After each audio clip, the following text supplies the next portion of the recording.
AITA for not inviting a stranger our pastor told us to invite over for Christmas Eve with just my husband and I?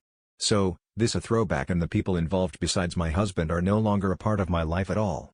But therapy is weird, and while working through something else entirely, the memory of this situation popped out from wherever it was laying dormant in my brain and hasn't gone away since.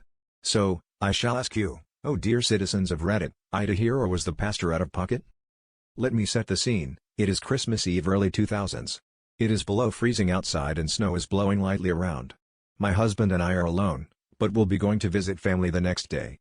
We used to have our celebration on Christmas Eve justice, then go to the big family event the next day.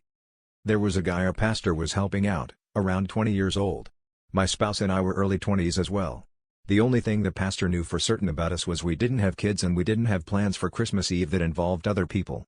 Or maybe he didn't know the second part and just assumed? Unclear. Anyway, Hubs and I went out for our annual Chinese food meal and to hang out looking at Christmas lights, then planned to watch a movie or something at home. While out at dinner, husband got a call from our pastor telling him that he'd sent the guy we didn't know, we'll call him Brian, to our house because we weren't doing anything and thought we should be kind and share our Christmas Eve with the man. Let me be so clear that this was never discussed prior. Well, he sent the guy to our house on a damn bicycle in freezing temperatures and was irate when we didn't leave our food to go visit with Brian.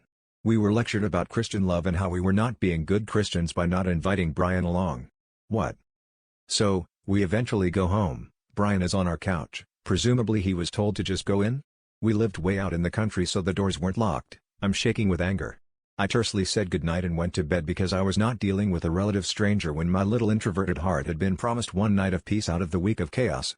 All of this was reported back to the pastor by Brian, who was so hurt and put out by us not being there when he arrived. I thought nothing of it honestly until months later I asked the pastor for a letter of recommendation, which he willingly gave, only to find out he wrote horrible things about my character and my uncharitable nature. Based, I can only assume, on that event, since I served regularly at the church and helped quite a lot of people if I'm being honest. Which this pastor would have known. So, am I the asshole?